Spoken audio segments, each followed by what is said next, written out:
Bonjour à tous, je suis Dos, je suis instructeur et vidéoman au Paraclub de Namur. Alors je vous ai préparé une petite vidéo aujourd'hui pour vous parler des vidéos pour sensibiliser chaque parachutiste, puisque c'est dans le cadre d'un Safety Day, même d'une Safety Week que je fais cette vidéo.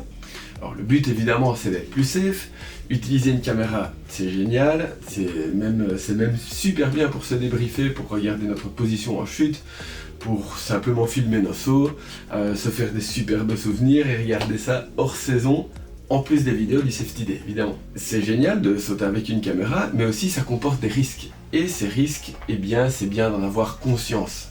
Dans cette vidéo, nous allons parcourir ensemble quelques points auxquels il faut faire particulièrement attention lorsqu'on vole avec une caméra.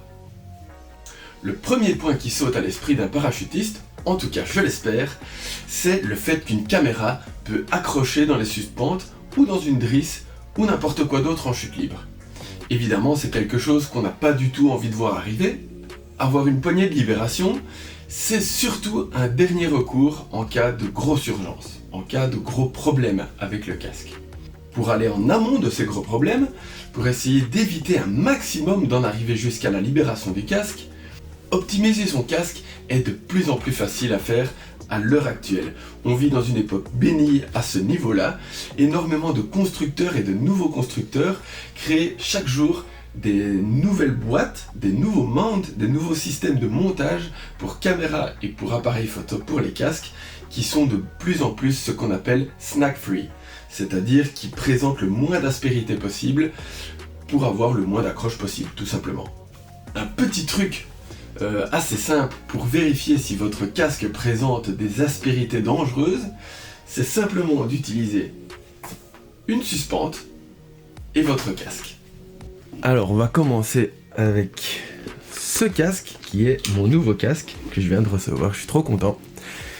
Avec mon nouveau setup que j'ai essayé d'avoir le plus snack free possible. Donc je prends ma petite suspente, hop, et je la swap sur mon casque, je la passe, hop, vous voyez qu'ici, hop, il y a des petites accroches, mais rien de bien méchant.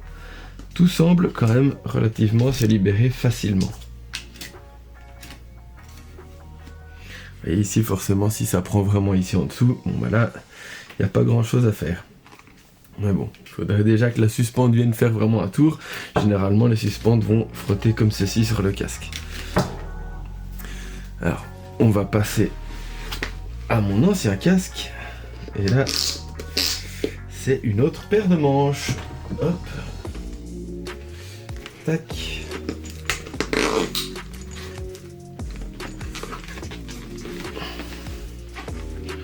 Hop, je mets mon casque ici.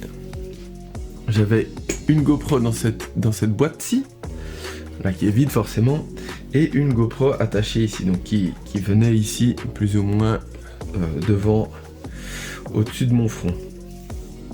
Alors ici, on va refaire la même expérience avec cette suspente, et là, la première chose qu'on voit, c'est que ici, c'était vraiment pas très bien en fait. Là, on voit que ça s'accroche. On passe sur les côtés ici, voilà. Ici pareil, je viens d'avoir une accroche. Hop, je monte ici, ben voilà. Là pareil, j'ai une accroche. Vous voyez, ce genre de setup n'est pas super idéal. Et c'est d'ailleurs pour ça que j'ai changé de casque. Pour pouvoir me faire un setup avec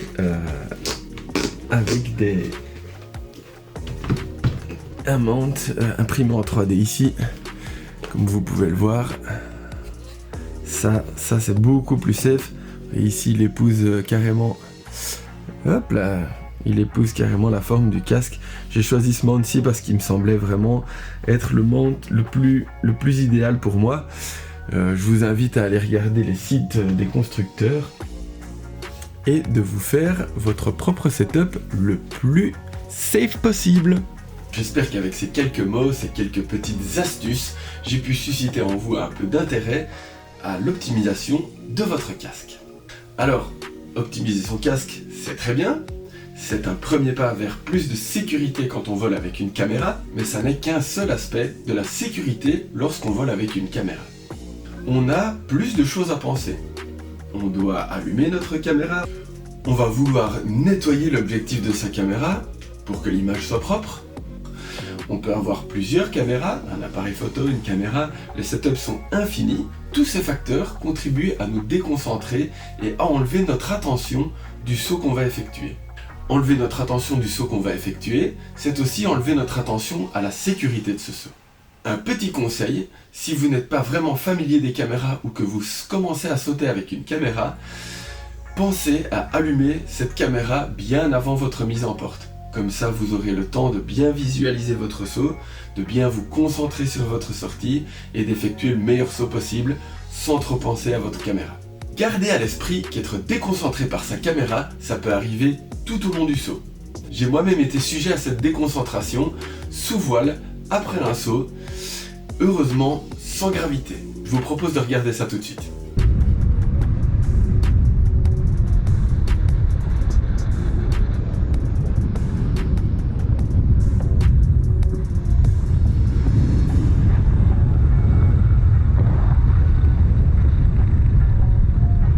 Alors, qu'est-ce qui s'est passé ici?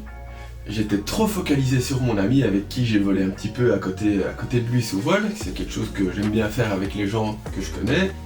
Je sais bien qu'il n'y a pas de souci pour faire ça. En me concentrant sur lui, sur le fait de vouloir avoir cette image de lui qui vole sous voile, eh bien, je ne me suis plus rendu compte qu'on a perdu un petit peu d'altitude. Il y avait beaucoup de trafic autour de nous. Donc pour me séparer de lui, un petit tour pour vraiment me séparer verticalement de lui, et il s'avère que quelqu'un arrivait en face de moi, la personne que j'ai entourée dans le petit rond rouge. Heureusement, on passe relativement loin l'un de l'autre. Sur la GoPro, ça donne vraiment très très loin, mais en vrai, la peur était vraiment là. L'autre personne a eu assez peur, on en a discuté au sol. Pas de souci à ce niveau-là, mais si j'avais été par exemple un petit peu plus bas et un petit peu plus vers la gauche, là ça aurait pu très très mal finir. Donc faites toujours attention à ce que vous faites quand vous avez une caméra, quand vous voulez capter une image à tout moment, depuis la sortie de l'avion jusqu'au moment où vous touchez le sol avec vos pieds. Et même après ça, faites encore attention aux gens qui arrivent et qui sont encore en train d'atterrir. Un autre exemple de cette caméra déconcentrante, c'est une vidéo relativement connue de Dougs, un base jumper assez connu, même très connu, qui filme un autre base jumper sur un pont qui n'a pas ses cuissardes mises. Donc il s'apprête à sauter, il est vraiment de l'autre côté du pont, et Dougs arrive vraiment à la dernière seconde pour le sauver, parce que s'il saute, il est littéralement mort, et il lui dit non, ne saute pas, attention, ne saute pas. Et le gars lui répond simplement, quoi, ma GoPro n'est pas allumée? Et donc vous voyez, je trouve que cette vidéo met extrêmement bien en exemple le fait de se focaliser sur la caméra au lieu de se focaliser sur son saut. Le lien de cette vidéo est en description, je vous conseille vraiment d'aller la voir, elle dure 2 minutes. Vous allez voir, c'est aussi drôle qu'effrayant. Une autre conclusion qu'on peut tirer de cette vidéo de Dougs, ou même de tout ce que je viens de dire, c'est aussi le fait de se faire un gear check. Ça a l'air débile dit comme ça, on a tous l'habitude de faire des gear checks, en tout cas j'espère. Faire un gear check, donc vérifier son harnais, faire ses procédures d'urgence, vérifier l'altitude de son altisson, vérifier qu'on a bien son altimètre, etc. Ça vient en premier, c'est vraiment le plus important. Vérifier votre caméra ou la nettoyer ou peu importe, c'est vraiment secondaire.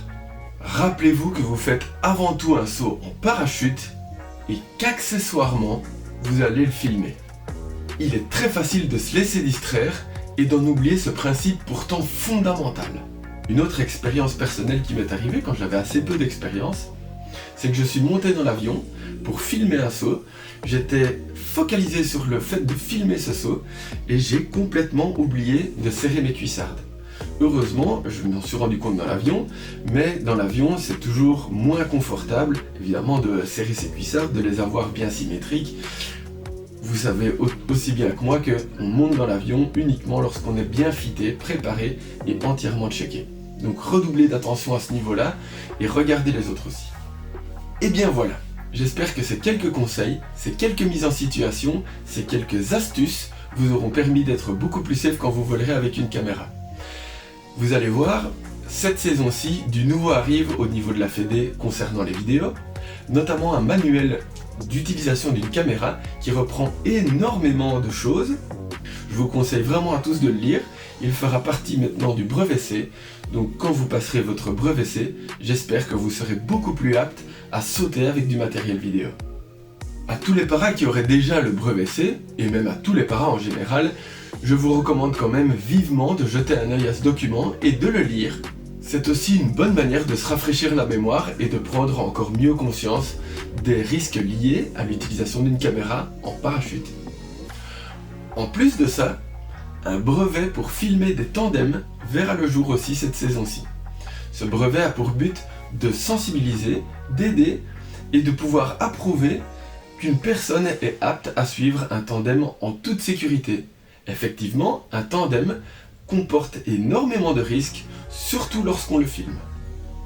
Et bien voilà, c'est tout pour moi. J'espère que vous avez apprécié cette vidéo et j'espère vous retrouver tous dans le ciel et en toute sécurité bien sûr.